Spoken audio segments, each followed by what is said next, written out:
the President of the United States.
Strong, they're strong, and they're great. They're great people, and thank you very much. This is a very important day to me because we're bringing back an industry that was abandoned, despite the fact that it was just about the best, certainly the best in terms of power, real power. And I'm very honored to be doing this. Other countries went to beautiful, clean coal, and they've stayed there for many years, like China. China's opening 2 plants every week. Germany went green, very green. They went so green they almost went out of business. Germany was finished. They went to wind. The wind wasn't blowing too much. And they went to all sorts of other things. You know, the Green New Scam hit Germany too. And guess what? Now they're back to coal. They're opening up coal plants all over Germany. We're the ones that aren't doing it. I call it beautiful, clean coal. I told my people never use the word coal unless you put beautiful, clean before it. Right, Doc? So we call it beautiful, clean coal. Beautiful, clean coal. So today, thank you. Today we're taking historic action to help American workers, miners, families, and consumers. We're ending Joe Biden's war on beautiful, clean coal once and for all. And it wasn't just Biden, it was Obama, and there were others. But we're doing the exact opposite. And all those plants that have been closed are going to be opened. If they're modern enough, or they'll be ripped down and brand new ones will be built. And we're going to put the miners back to work. And I said I was going to do this. And I've said it loud and clear. And it's time to do it, and we need it. And I look at these people behind me. I don't want to have any arm wrestling contests with any of them, but they've had a little more practice with the lifting things, I will say. But they are great people, and I know them indirectly for a long. That includes you guys for a long time, and they're great people and with great families and come from areas of the country that we love and we really respect. And I want to thank Secretary Doug Burgum for doing such an incredible job. From the day I met him, I knew I wanted to have him in my cabinet. He took a shot at running, and he was so good and so solid that he made no news, and that was good. But I saw him, and I saw his beautiful wife, Catherine, and I said that they're going to be a team. They are a great team, and they're going to be working for this country someday. And one of the first people I called after I won. So thank you very much. And along with the Energy Secretary, Chris Wright, and I was going to make Doug actually the Energy Secretary. And he said, sir, you have one person who's much better than me at this, Chris Wright. I said, who the hell is Chris Wright? I have no idea who he is. And then I learned that he's the most respected person in the energy business by far, far and away. For Doug to say that, Doug's got a big ego. It was very tough for him to say that. Catherine was there, right? Catherine, you said, wow, I've never heard that before. But Chris, you guys are fantastic. Stand up, all three of you, please stand up.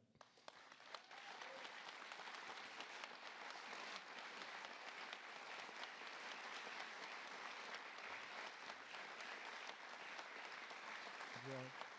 Yeah, that's a great team. It's no better team than that. And they're going to produce energy the likes of which nobody's seen before. You know, we need to do the AI, all of this new technology that's coming online. We need more than double the energy, the electricity that we currently have. You take all of the electricity in the country right now for houses, for buildings, for everything. We need to more than double it to be number one. We're now way ahead of everybody at AI. China's in second place, but way behind. And they're going to be producing a lot of energy and a lot of electricity for this. And so are we, and we're going to get approvals very fast. And I would say the man that's almost comparable to you in terms of the importance to this, maybe he's even more comparable, I hate to tell you, a guy named Lee Zeldin, who's a friend of mine for a long time.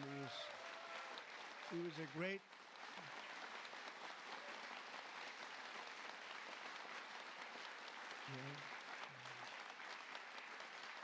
Lee was a great lawyer, and he ran for office, and he won immediately. I gave him a very important endorsement. He won for Congress in an area that was unwinnable. He couldn't have, they were all saying, why is he wasting his time? That's Democrat territory. And I liked Lee and knew Lee, and he ended up winning a seat in a massive upset. Nobody knew what happened, actually, and then he was there for a long time. How many years were you there? 8. 8 years, was very popular, and then he almost won the governorship of New York, which is lost by a few points, which was an amazing run, and I said, we got to get you in with us in some form, and we did, and he's head of the environmental agency, EPA, and doing a great job, and I said, if we have a nuclear power plant, Lee, can you get it approved in less than a month? He said, what? He said, I'll do it faster. And by the way, he'll do a fast job, but he's going to do also a great job. It's going to be an important job. We don't even smile about it, but you know, I've been involved in the approval process for a long time, having been in real estate, and you go years and years and years for absolutely nothing. And even in those days, I used to say, you know, this whole thing could have been approved in a week or 2 weeks or 3 weeks, and it would have been just as good, but they'd take you down the path, and you'd spend years waiting, and then sometimes you get rejected. I wasn't rejected too much. I was the king of zoning. I did well, but it was such nonsense. It was so terrible. The process was so terrible. But this is the big leagues now, and he's the head person in the whole country, and I appreciate it, and I appreciate you doing it. And already they're respecting you very greatly. So thank you very much, Lee. Great job.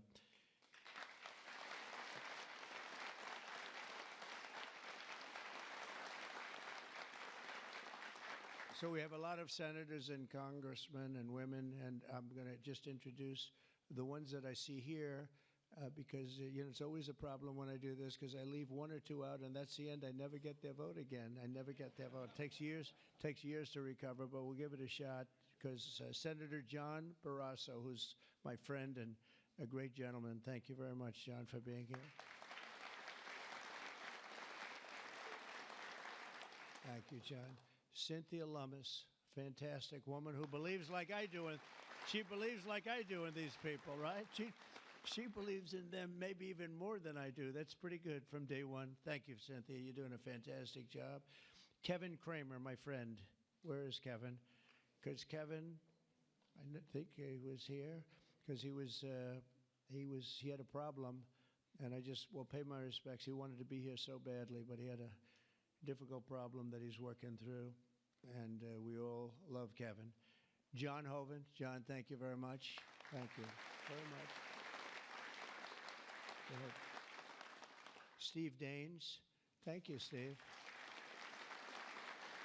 And Steve is a picker of great candidates, like he picked a guy named Tim Sheehy, who's here. Where's Tim? Where is Tim? Thank you, Tim. And Tim Sheehy has turned out to be a wonderful senator, and that was your pick. And we went with it, and you were right. And we have a great one in Tim. So thank you, Tim, and thank you, Steve. Shelley Moore Capito. Shelley, thank you very much. West Virginia. From West Virginia. She has to like, you have no choice. Even if you didn't like it, you have to like all, right? But they were doing a number on you. They were doing a number on you with the coal stuff, and you have not only coal, but you have among the best coal anywhere in the world. So thank you very much. A friend of mine for a long time, I'm the one that got him to change his religion in a sense. He changed the party. He went from a Democrat. I said, Jim, you're not a Democrat. But he changed to Republican. He's one of the most popular Republicans and one of the most popular political leaders in the country, Jim Justice. I call him Big Jim. Big Jim Justice. Good. You look good, Jim. And he was in the business. And so am I doing the right thing? You would know better than anybody in this room. Am I doing the right thing, Jim? Huh? I think so, right? Thank you very much, Jim. Cindy Hyde Smith. Cindy, thank you, hon. Very good. Good job. People are going to be happy. And all friends of mine. Mike Lee. Mike, thank you very much. We have a lot of people from Congress, congressmen and women, representatives. Morgan Griffith. Morgan, thank you. Thank you very much. Bruce Westerman. Bruce, thank you, Bruce. Bob Latta. Bob Latta. Thank you, Bob. Good job. Troy Balderson. Troy, haven't seen you in a long time since that early race. I endorsed him before anyone knew who he was, and he ended up winning. That was another surprise, right? And that was a long time ago. Yep, you're doing a great job. Thank you very much, Troy. Carol Miller. Carol, thank you. Carol, West Virginia. Riley Moore. Riley. Hi, Riley. Thanks. Mike Bost. Mike, thank you very much. Troy Downing. Troy, thank you. Oh, he has something. What is it, coal? Is there coal in that bag? Huh? Even better, it's clean coal. I like it. I'll take it right now. Thank you very much. Hal Rogers. Hal, thank you. Thank you, Hal. Andy Barr. Thank you, Andy. Good luck with everything. I hear good things. Troy Downing. Troy, thank you. Thank you. Thank you. Thank you very much, Troy. Hal Rogers. Oops. Harriet Hageman. Harriet. Hi. How are you, Harriet? We just left Harriet. This is one of the finest attorneys you will ever see. I have seen her in action, and she is brutal. I never want her against me, that I can tell you. Dan Muser. Dan. Thank you, Dan. Thanks, Dan. Good job you're doing. Wesley Hunt, my friend, too. Wesley, great. I love your commercial. Pete Stauber. Pete. Thank you, Pete. Great hockey player he was, right? Great hockey player. And a great gentleman just broke the record of Wayne Gretzky. The great one is Wayne Gretzky, but we have another great one, too, huh? Just broke the record. It was great. Governor Greg Gianforte. Greg, nice seeing you. Good, Greg. Thank you very much, Greg. Bill Lee. Bill, thank you very much. Patrick Morrissey, West Virginia, just got elected. Mark Gordon. Mark, thank you. Thank you very much. And we have a lot of others, and I'm in trouble because I don't know. I got 5 or 6 others that I see quickly, but I'm just not going to do it. Don't hold it against me because we have to get back to the most important people in the room, these people. You know that, right?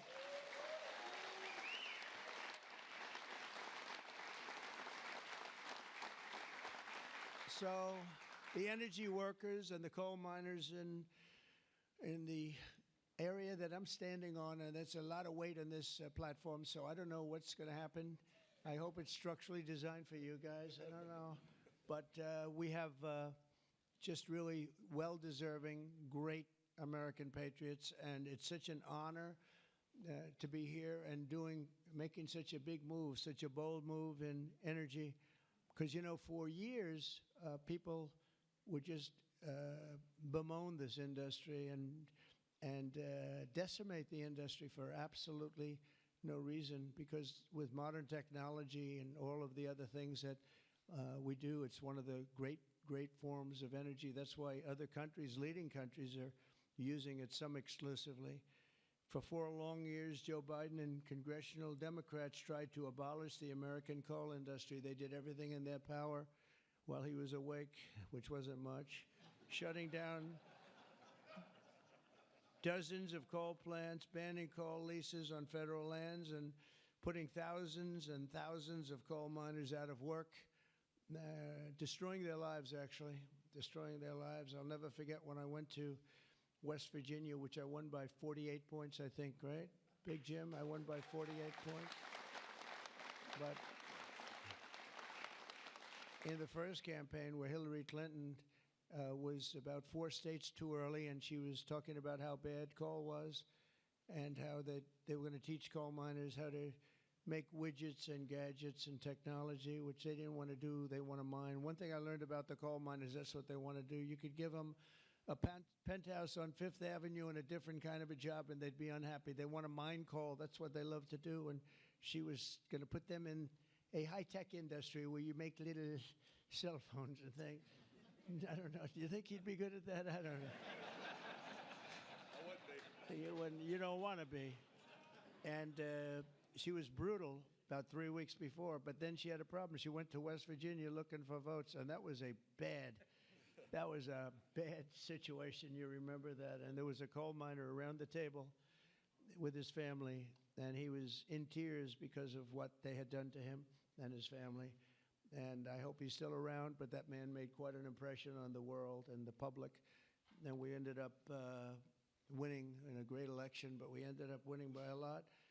The Democrats' Green New Scam killed jobs and sent prices soaring here in America. But meanwhile, China opened 2 coal plants every single week, and other countries likewise went very strongly back into coal. Some of them never got off.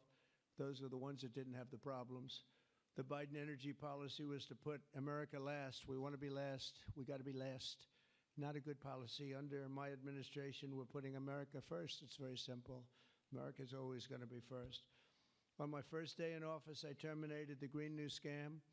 I declared the national energy emergency and withdrew from the unfair, one-sided, and extremely costly to the United States only Paris Climate Accord.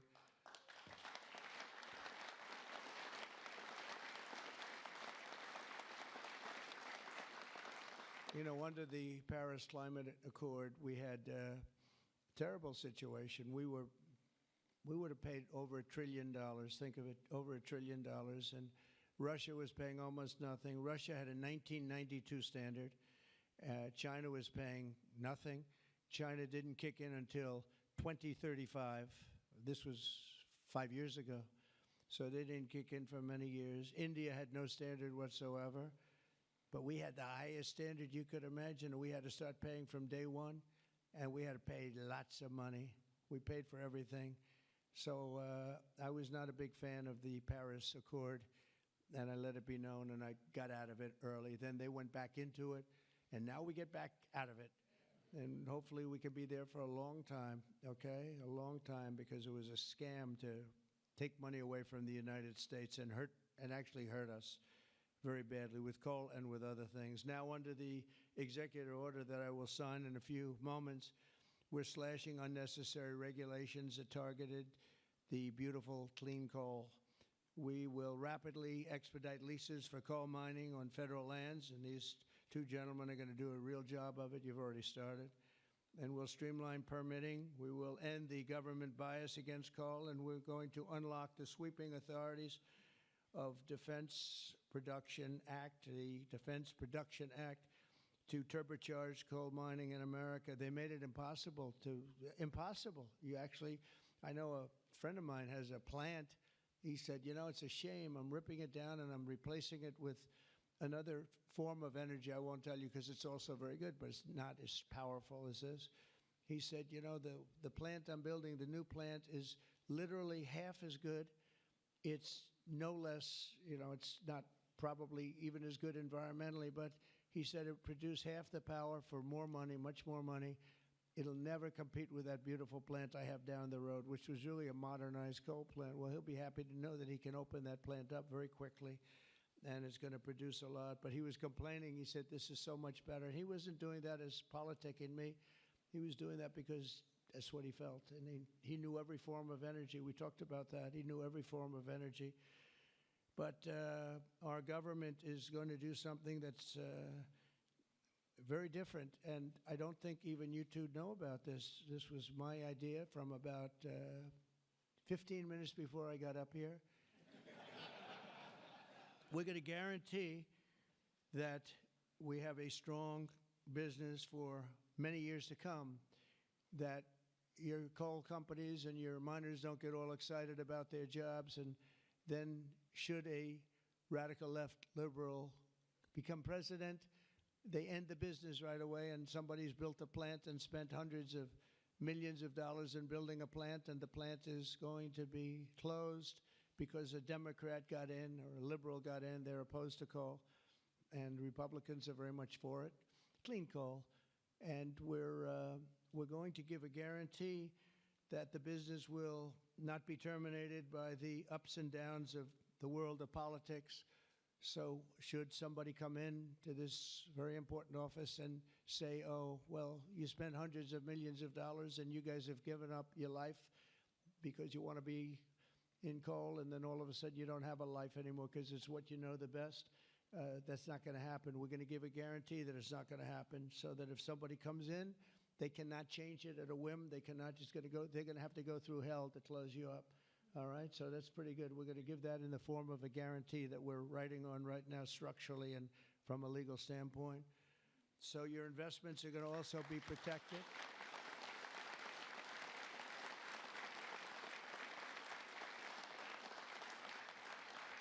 And you're going to have no reason to be concerned about your future, your life, or your investment if you're a miner, as this great governor was a miner. Actually, he was one of the larger coal miners. He could fit up here very easily, you know, Big Jim. But he was a great success. But they were very, very tough on him, and he did a beautiful job with a beautiful product. Already under our leadership, the Department of Interior has approved the expansion of the Spring Creek mine in Montana, supporting 280 coal mining jobs and unlocking over 40 million tons of coal. And there's more to come. Spring Creek, big one. And there's more to come in the states of Wyoming, Alabama, Utah, North Dakota, and many others. West Virginia, I can't believe they didn't put West Virginia down. It's lucky I mentioned that, right? Can you imagine if I didn't mention West Virginia? I would have been in big trouble. They didn't mark it down here. It's good to have a president like that can pick that up, right? You think Joe Biden would have picked that up? I don't think so. Gee, they didn't mention West Virginia. I don't think so. I don't think he'd be standing up here either. The value of untapped coal in our country is 100 times greater than the value of all the gold at Fort Knox. And we're going to unleash it and make America rich and powerful again. Under this order, I'm also directing Secretary Wright to use billions of dollars in federal funding to invest in the next generation of coal technology, which is an amazing technology in terms of getting the full potential of coal and also doing it a very clean, environmental way. Pound for pound, coal is the single most reliable, durable, secure, and powerful form of energy there is on Earth today. It's a big statement. You never hear those statements, you know. You've never heard that before from a politician, have you? Well, maybe from that politician, but not from not too many. But that's the way it is. I say it again.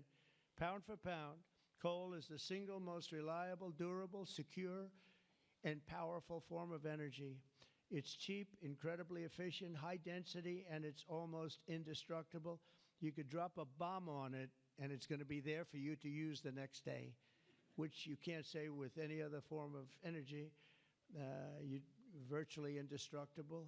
Most importantly, we have more of it here in America than anywhere else on Earth. We have more coal than any other country. You go to Australia, they have fantastic amounts of coal. You know who they sell it to? China. They sell it to China. They're nearby. They sell a lot of it to China. But we have more than anywhere else on Earth. We also have more liquid gold than anywhere on Earth. So we're really an energy behemoth, but we're unleashing that also. That's going to be another part. But I didn't even want to mention that. It's not down here because I didn't want to mention today is about clean, beautiful coal. So I'm going to give this to you. This big guy. Should I give it to him?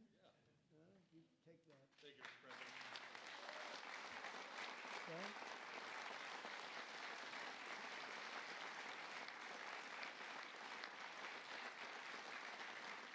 For example, we believe it's possible to extract enormous amounts of critical minerals and rare earths, which you know we need for technology and high technology in the process of coal mining, making in America the mineral superpower of the world, actually. In addition, I'm instructing the Department of Justice to identify and fight every single unconstitutional state or local regulation that's putting our coal miners out of business. And we are withdrawing all of those objections from our government today. It's all being withdrawn. So all of you people that have been fighting for your lives, we are withdrawing all of that today. We have excellent lawyers, excellent. Have you noticed that lots of law firms have been signing up with Trump? $100 million, another $100 million for damages that they've done. But they give you $100 million, and then they announce that, but we have done nothing wrong. And I agree, they've done nothing wrong. But what the hell? They give me a lot of money considering they've done nothing wrong. And we'll use some of those people, some of those great firms. They are great firms, too. They just had a bad moment. But we're going to use some of those firms to work with you on your leasing and your other things. And they'll do a great job. I think they're going to do a fantastic job. And for those of you that want to know the tariffs, you've been hearing about tariffs, we're taking in almost $2 billion a day in tariffs. $2 billion a day. And we're doing very well.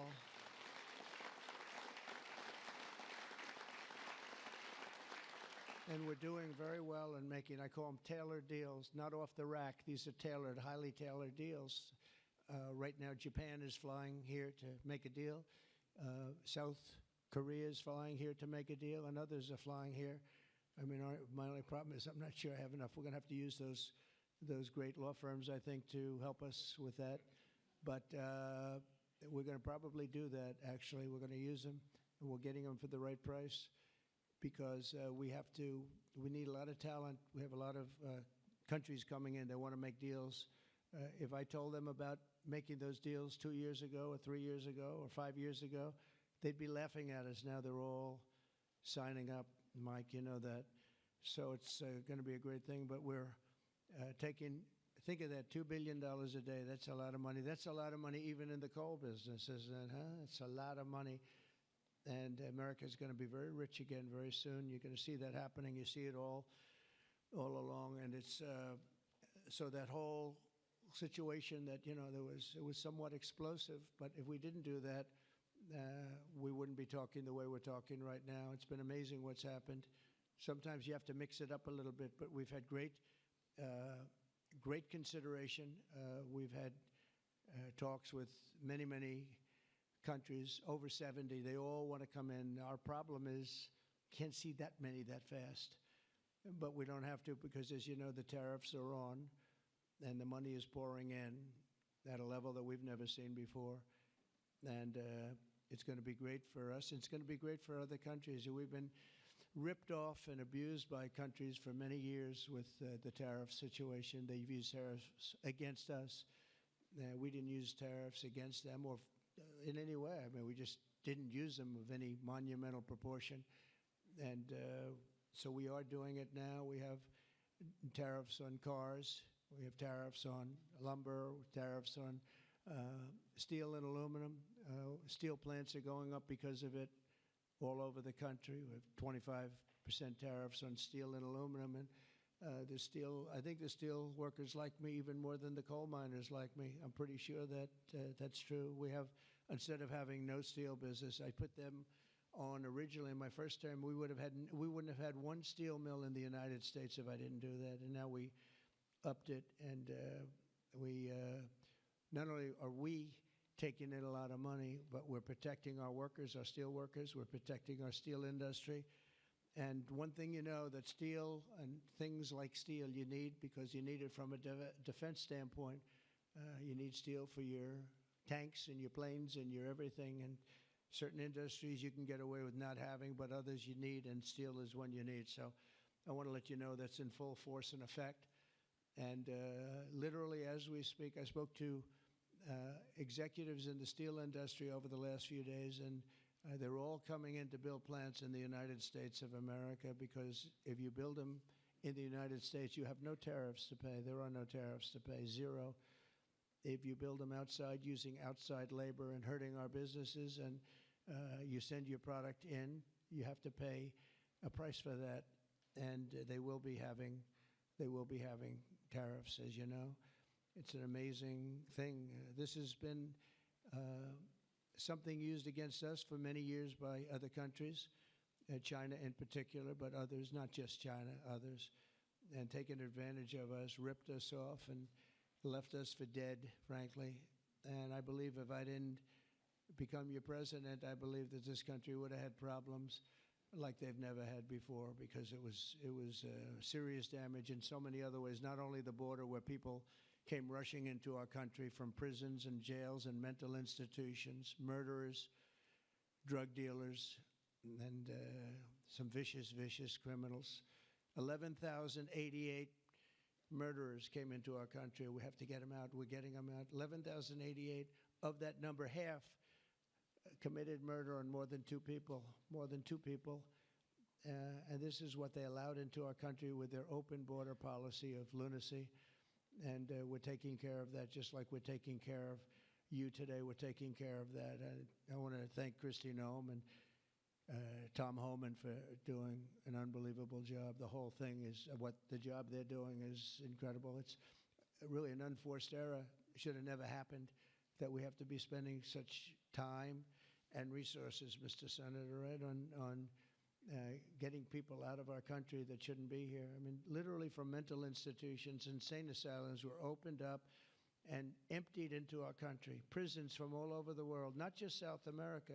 Prisons from, think of this, from Africa, the Congo, a lot of people from the Congo, prisons in the Congo, prisons from Asia, from all over, were opened up. And I knew that when I heard it was an open border policy. I said, if you do that, every country is going to be dumping people that they don't want into our country. And that's what's happened, but we're cleaning it out. And the courts, we had a good decision, as you know, from the Supreme Court, allowing us to do that. We have judges that didn't want us to do it. We have judges that wanted the very evil gang members from Trendy, Iroquois, and MS-13. They didn't want them taken out of the country and put in very powerful prisons. When you look, you've all seen those clips, pretty amazing clips. But I want to thank El Salvador. They've done an incredible job. But we've been fortunately winning those cases. But we have judges that are out of control that say, oh, bring them back, bring them back. We don't want them back. We don't want them back. Can you imagine? You spend all of that time, energy, and money on getting them out, and then you have a judge that sits there, a local judge who sits there, federal judges, sit there and says, no, bring them back. One was brought back, or they want to bring him back because he wasn't a member of Tren de Aragua. He was a member of MS-13, which is just as bad. So they misidentified him, but it sounds to me like he was a member of MS-13, so they want him brought back because he wasn't treated properly. It's we got to be smart. Our country's got to get a lot smarter than it is, but we have to give the people that are empowered to do this kind of work, and it's not pleasant work. We have to give them the option of making our country great again, and that's what they're doing, and I have great respect for those people. And they're doing it out of love. They could get a much easier job. They're doing it out of love for our country. It's so important, just like I'm doing this with coal today for love for our country. Earlier this afternoon, I signed another executive order to strengthen our electric grid by ensuring that coal-fired power plants are always available to meet surging demand for electricity. Unlike wind and solar, coal plants can run 24 hours a day in rain, sleet, or snow, and you will not be subject to the incredible blackout situation that's taking place in California, where they have blackouts all the time. It's an amazing thing with California. They have blackouts and brownouts at levels that nobody's ever seen before. And all they want to do is keep going the way they're going. And they're doing a very poor job. As you probably heard, I released billions of gallons of water going in from upstate California, from the most northern parts of California. Probably comes in from Canada to a certain extent. Thank you very much, Canada. We appreciate it. And I released it. It was being sent out to the Pacific Ocean. I've been working on Gavin and some of the politicians for years, and they didn't want to do that because they were protecting a smelt, a fish that was perhaps in trouble, but it's not unique to that area. And because of that, you had numbers, you had fires. Nobody's ever seen anything like what happened. Think of what it would have been like if you had fire hydrants that had water in them, if you had sprinkler systems in houses. A lot of these luxury houses where they had beautiful sprinkler systems, there was no water. They had no water to put out the fires. Water is very good for putting out fires, you know. They just didn't learn it. But we now have millions of gallons, billions actually, they say, of gallons of water pouring into California from the Pacific Northwest, I guess they would say, mostly Pacific Northwest, but other parts of the northern sections of California and beyond. And it's a beautiful thing to see. I saw a picture of it this morning. The water's just flowing down there. I said, why didn't they do this? I told them to do it. My first term, I said, do it. And I don't know. I think the second term is just more powerful. They do it. When I say do it, they do it, right? And we actually had to do some pretty strong things to get them to open it up. They had, think of this, they had all that water pouring out right into the Pacific. They had a big valve, like a giant valve as big as this room, and they turned the valve. Takes one day to turn it, and they face it toward the Pacific Ocean, and the water, all that was coming down, all millions and millions of gallons coming down, they put it into the Pacific Ocean, which for the Pacific Ocean is like a drop of water. But for California, it would have been unbelievable. So we did it. I'm very proud of the fact that we did it. We did that against a lot of heat and a lot of environmental nonsense. From now on, we'll ensure that our nation's critically needed coal plants, as an example, remain online and fully operational. They're always going to be operational. And again, we're going to have guarantees that government cannot close them down, close you down, and destroy your lives. To that end, I'm also instructing Secretary Wright to save the Cholla coal plant in Arizona, big plant, which has been slated for destruction. We're going to keep those coal miners on the job. Going to tell them to just remain calm, because we're going to have that plant opening and burning the clean coal, beautiful clean coal, in a very short period of time. You know all about that, right?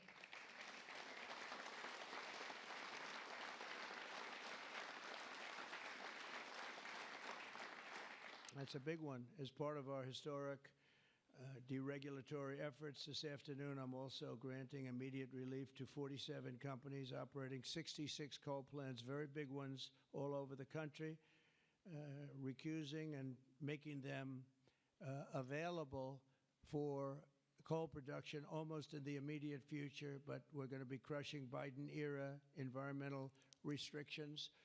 These are restrictions that made it impossible to do anything having to do, frankly, with energy, even beyond coal. It's really beyond even coal. We have clean air, we have clean water, and now we have clean coal. And at the same time, we're gonna do other things and with other forms of technology and also energy, like our country has never really seen before and never been known to do before, because of all sorts of restrictions having to do with the Green New Scam, which, by the way, was devised by somebody that never even studied. You know that? They never even studied anything to do with the environment. It was a young congresswoman. She came up with the idea. And based on that, I guess we only have, well, actually, we should have all been gone, because they gave us only a few years left on Earth, right? Right, Greg? We were going to be gone. We were all going to be gone. The environment, no. What they have to worry about is the nuclear heat. They don't have to worry about environmental heat. They have to worry about nuclear heat. And if we're smart, we're working on that right now with others having to do with Iran and some other countries. But that's the heat you're going to have to worry about. You don't have to worry about the Air is getting warmer. The ocean will rise 1/4 of an inch within the next 500 to 600 years, giving you a little bit more waterfront property. They say this is going to, these guys can handle that. The nuclear we have a bigger problem with, right? So we're going to make sure that that's safe. We're going to make sure that that's safe.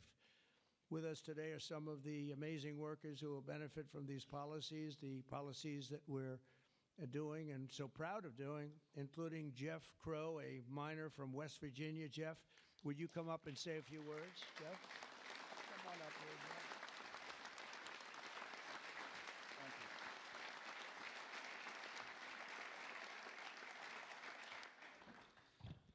Good afternoon, Mr. President. I want to first thank you for having me and my fellow miners here. It is an honor and a privilege to be a part of today's events. I believe this past November that America clearly spoke about what we wanted for our country. It is reassuring for Americans to have a president in office who will truly put the United States of America above all else. Thank you.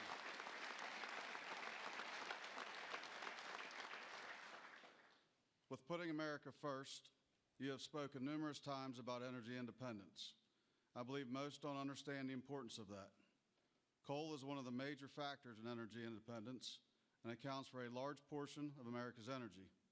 Coal is one of the most reliable and cheapest forms of electricity. For too long, coal has been a dirty word that most are afraid to speak about. Most of those that would speak negatively about coal do so from an uneducated standpoint. Many are unaware of the engineering and technology that are used in today's mining to create a clean, energy-efficient product. All of this is done while using the safest practices in the industry. Speaking for West Virginia, coal provides approximately 50,000 jobs for those that work in the mines and the businesses that support them. It also accounts for over 50% of West Virginia's export product. To name a few, we employ engineers, teachers, physical therapists, accountants, truck drivers, high school and college graduates. All of these occupations and graduates have turned to the coal industry to provide a better way of life for them and their families. Everyone in our industry works long hours and days to provide a reliable energy product, and too many times it goes unnoticed. I've personally worked in the industry for 23 years. I choose to do this daily to provide my wife and children with the life that they deserve. Prior administrations have done all they could to eliminate the coal industry. Sorry, 1 second, I'm getting there. In my opinion, they have done so with an unethical and uneducated approach. But we are still strong, we are still here, and we are still needed in order to make America great again.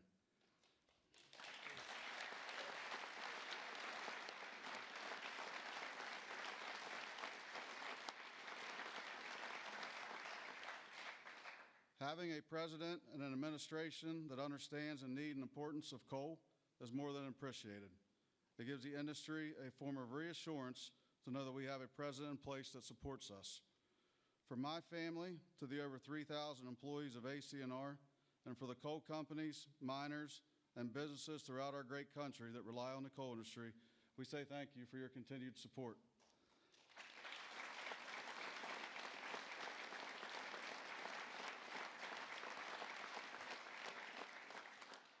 I personally thank you for what you do for our country and for our industry. It has been my pleasure to be here today to help you usher in the golden age of America. That's great. Thank you. Thank you. Thank you. Appreciate that. Thank you. Thank you. Thanks, sir. Thank you.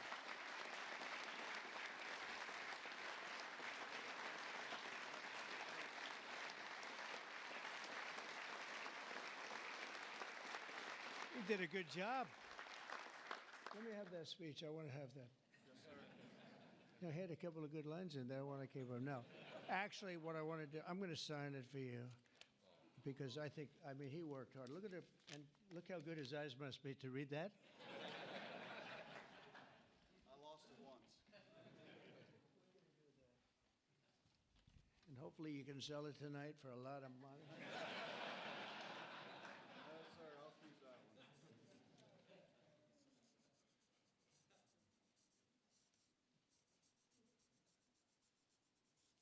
That's great. Thank you very much.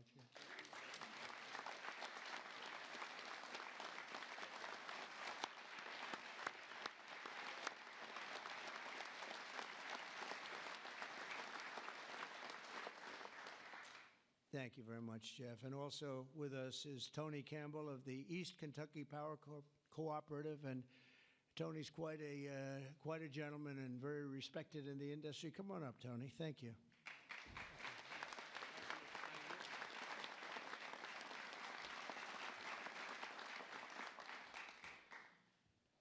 Mr. President, on behalf of East Kentucky Power Cooperative, the National Rural Electric Cooperative Association, and electric cooperatives across this America, thank you for your leadership to restore American energy dominance.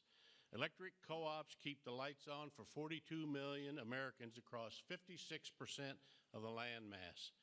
We are owned by the communities and businesses we serve and provide electricity to growing communities, new data centers, and manufacturing plants. Mr. President, electric co-ops are powering America, and we are proud to partner with you and your administration to power America into the future.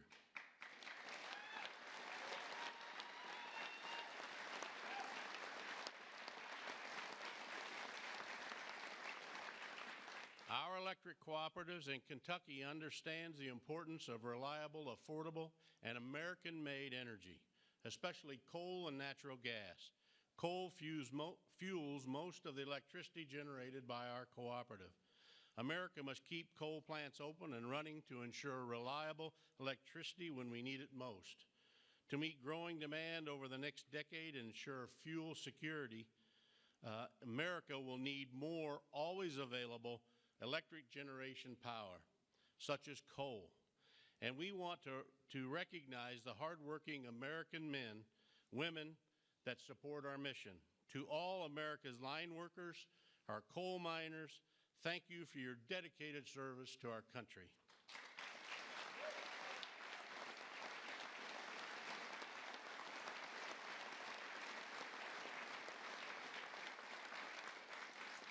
Affordable and reliable electricity is the cornerstone of our economy, especially American manufacturing.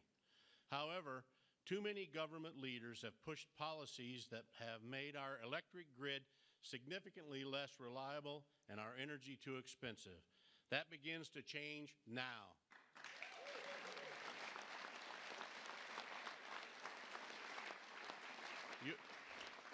Your actions today will prevent the premature closing of essential power plants and help us meet tomorrow's energy needs.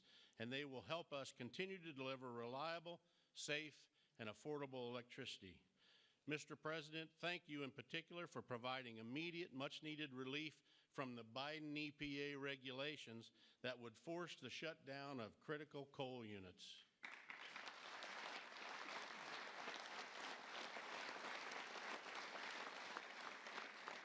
Finally, I want to say congratulations on the all-star energy team you've assembled.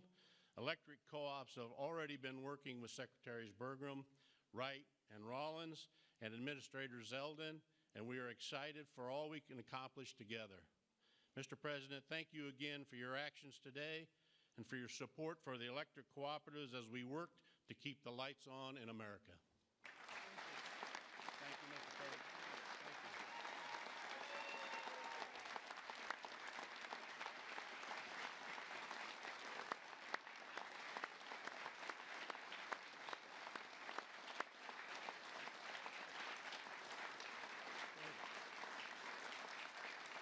Thank you, Tony.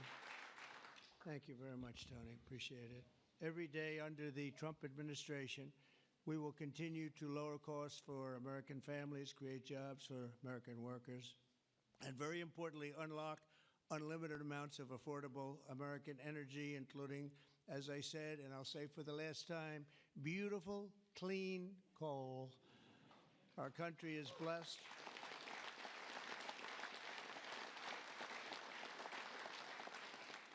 Our country is blessed with the most abundant natural resources on earth, as nobody has what we have.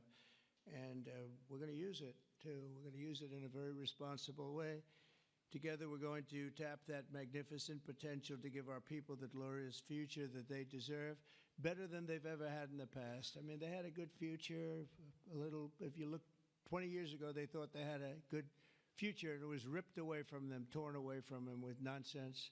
And we're not going to let that happen. This is going to be a glorious future for them. And I want to thank everybody for being here. And I want to thank you and you and you and that whole group and our senators, by the way, and our great congressmen and women for being here in such a large number, because you've been helping us make these decisions. These are big decisions, and this is a really big one. And this is one that's going to be, I think we're going to look back and with great pride at what we've done today, not just in putting people to work, but at really reawakening our country.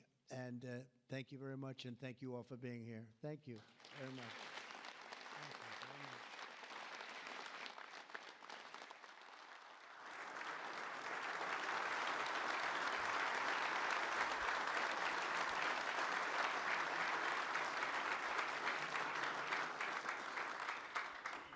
Come on up.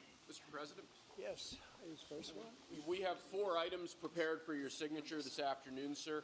The first of these executive orders it may be one of the most significant executive orders of your administration thus far.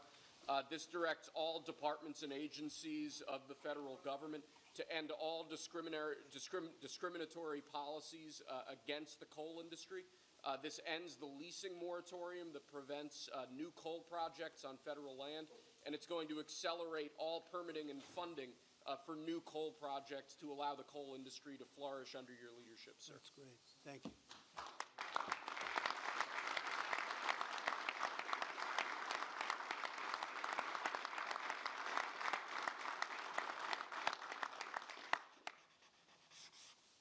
Okay.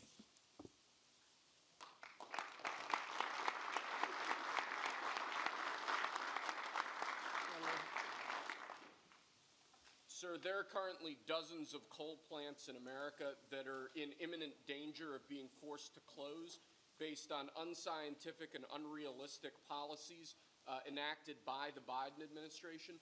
What we're going to do is essentially impose a moratorium on those policies taking effect to protect coal plants that are currently operating, to ensure that they're able to continue producing power and continue providing jobs to Americans in the coal industry. Great. Thank you very much.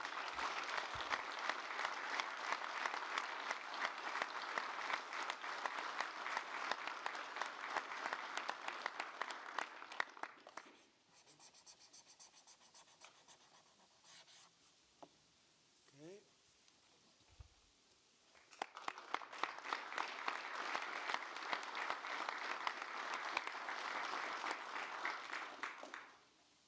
Sir, you've made grid reliability and security a key focus of this administration. This executive order is going to promote grid security and reliability by ensuring, in part, that our grid policies are focused on secure and effective energy production and energy transmission, as opposed to woke policies that discriminate against secure sources of power like coal and other fossil fuels.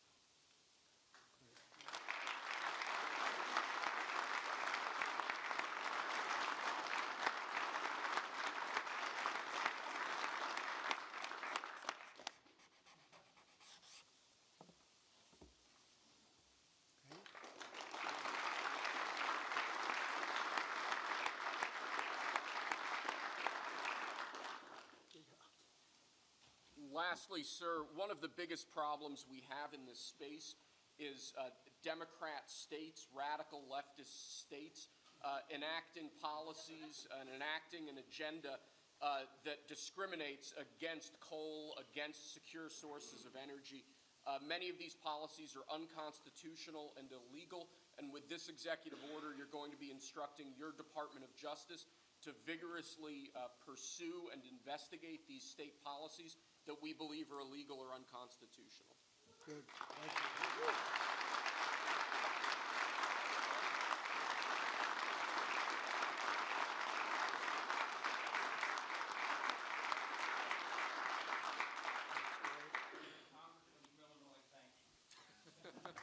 Thank you very much. Great job. He went to Harvard when Harvard was good. It was a while ago.